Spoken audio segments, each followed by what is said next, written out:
Hi, I'm Dave, founder of Halloween Year Round, and I just finished watching Don't Breathe 2. No, it's not a movie that you have to hold your breath for during the entire film, but it does help to get through some of the more, shall we say, insane absurdities of narrative that this movie attempts to, shove down its audience's throat. There was a cricket man. So, disclaimer. I am going to get into spoilers. There's no way for me. This movie is so... I can't even... There's no way to really do this justice without getting into spoilers. So I'm warning you now, if you haven't seen it, or, if you don't care, that's fine. But if you do not want it spoiled, go see the movie, then come back and listen to me ramble about it. Now that that's out of the way, I am a huge fan of the original Don't Breathe, directed by Fede Alvarez, who serves as I think he co-wrote this one with Rodo Sayagues, who takes over as director. He was a producer on the first one. They also both worked together on the 2013 Evil Dead remake, which, again, remains probably one of the best remakes in horror I've ever seen. Now, the original Don't Breathe is this 90-minute long, just edge-of-your-seat tension build. The characters are at least somewhat relatable. You get that they're in a bad situation. They want to get out of out of Detroit, out of the rundown neighborhood they're in. And, being burglars is all they have to do that with. So you get their motivation, and you get that the plot. It's simple and it's straightforward, but it makes sense. Where this one gets a little hazy is you take Norman Nordstrom, which is apparently the name of the blind guy, though I don't remember them ever actually mentioning it. I'm just going to call him Stephen Lang. So Stephen Lang, very famously in the first one, we discover that he's not just trying to protect his cash that he has, that he does in fact have a human captive whom he forced to carry his child as payback. She accidentally killed his daughter in a drunk driving incident, so he thought, oh, you owe me a daughter. Now, infamously, he says in that movie that he is not a rapist. He says, oh, I never forced myself on her, which is, well, it's a load of exactly what you think it is. What he's doing is still, it's a sick thing to do. He's a sick human being. That's the point. Except he's the villain in that one. We're not meant to sympathize with him. We're not meant... We kind of understand in his twisted mind where he thinks he's justified. He thinks what he's doing isn't what he says it is. But we know it's wrong. We know it's all flawed. So this one... picking up years later, he apparently now has a daughter who's about, I guess, 10 or 11. We see her as a very little girl at the beginning, and then it jumps ahead to 8 years later. And he's pretty much raising her the way that you might raise someone in a post-apocalyptic world. She can't leave the house. He lets her go into town with this woman who does flower deliveries for him, maybe once every few months. And just the ultimate kind of sheltered dad experience. And then these guys suddenly and seemingly randomly decide to attack his house, and they're like, oh, you don't know the truth about him, and he's not. So you have this setup for a movie that, whereas the first one was kind of more of a reverse home invasion, they break in and now they can't get out, and it's like, oh, you picked the wrong house. This one is very much Straw Dogs, for those familiar with that 70s classic. What gets me about this one, though, is, I think that Stephen Lang works better as a villain. He's an intimidating force, and it's very clear that they wanted to kind of subvert our expectations. And I respect that. I respect the goal to subvert. I understand that. I respect the fact that this is not, at least it doesn't start out as just another group of people breaking into his house, even though that's exactly what it turns into. But I respect the decision to just not, do the same thing again. And I know that, Jane Levy didn't come back for this one. I thought she was she was an excellent protagonist in the first one. It would have been interesting to see, him tracking her down, and then, he's the one breaking in. But what we get is this movie where we know he's a creep. We know that what he's done, even though he says it's not rape, it is in fact the very definition of assault. Using, doesn't matter if you use, an appendage or a turkey baster, it is what it is. There's no, and he even addresses in this one, he finally admits it, and it's like an attempt to make the character, I think, more redeemable. It's clear that that's the aim they're going for, where his daughter, who is not actually his real daughter, discovers that he is kind of a monster, as he even tells her. But the final beat of the movie is her accepting him and loving him. No, you will always be my father, which I have a problem with for two reasons. One, the kind of icky, controversial reason we're already discussing. And two, this movie had a really good chance to be something that made you think. And it, instead of going down that road, it just went down, of course they're going that road. So, during the break-in, the gang of people who come into the house come to find that one of them is, in fact, this girl's biological father. That he's been in jail for 8 years, that Stephen Lang basically rescued her from a meth lab fire in their house, because he and his wife were meth cooks.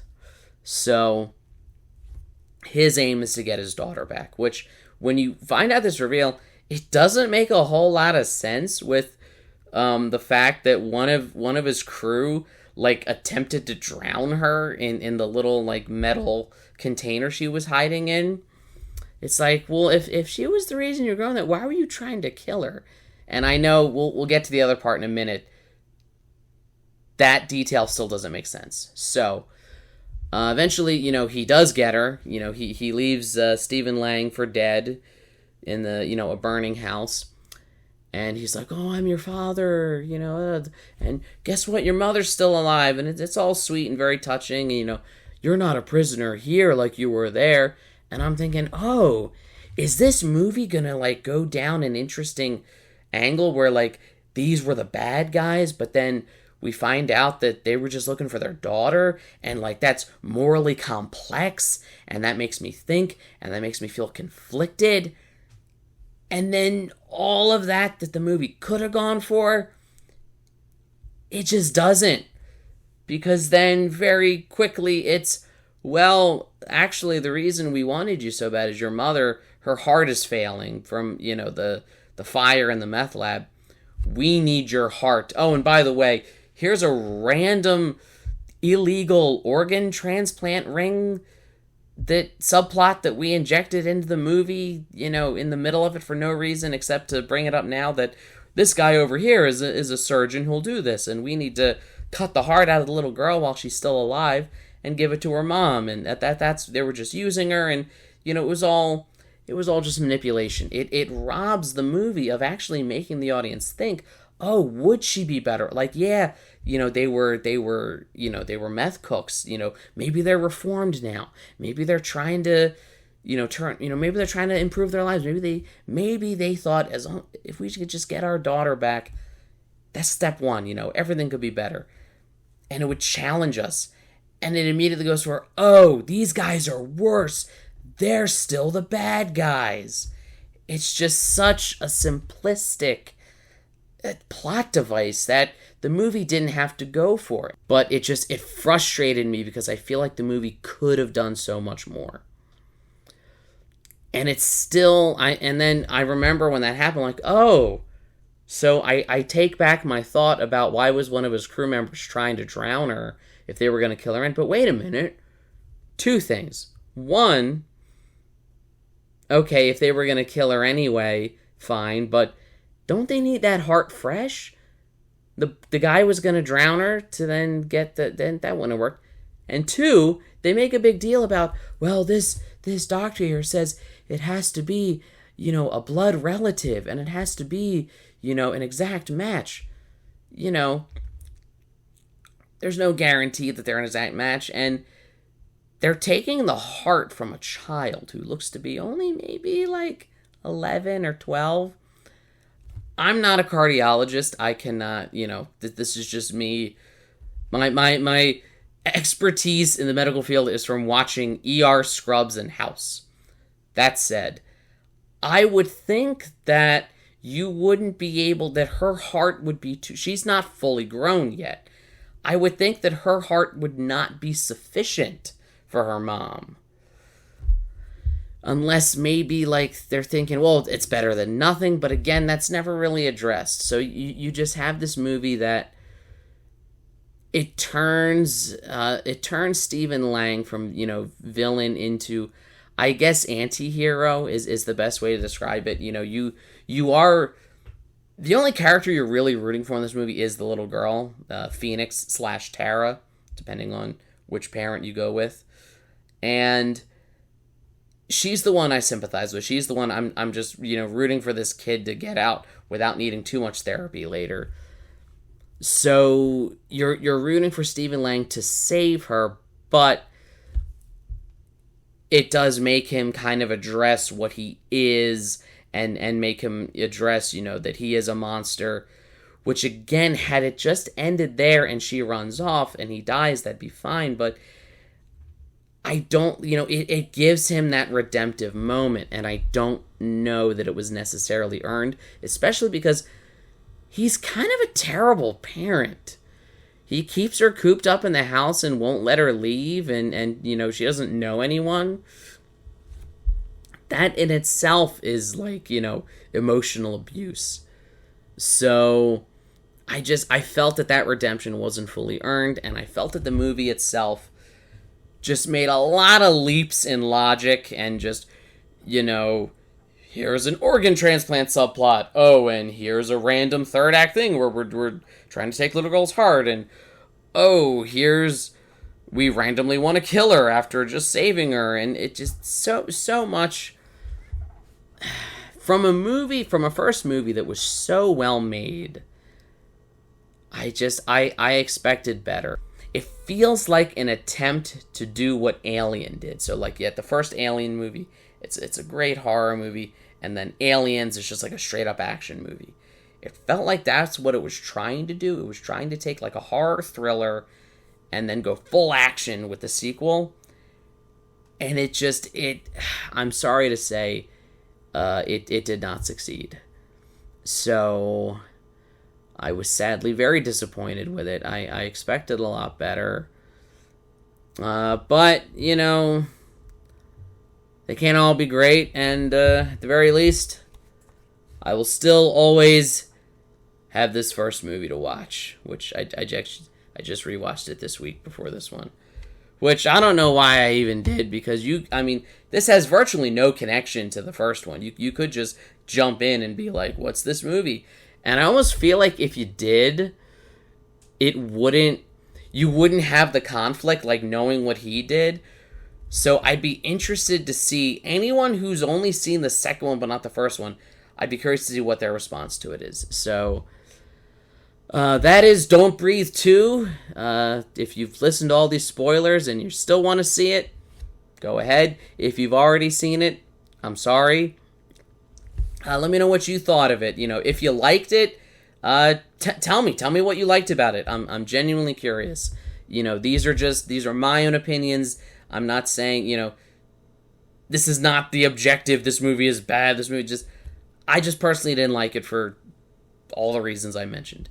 So let me know if you did. Let me know what other movies you would like me to review. What other upcoming movies.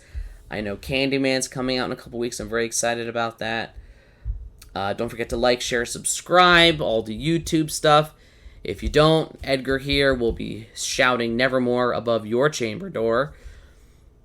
You can check out the website, HalloweenYearRound.com. Follow on Facebook and Twitter.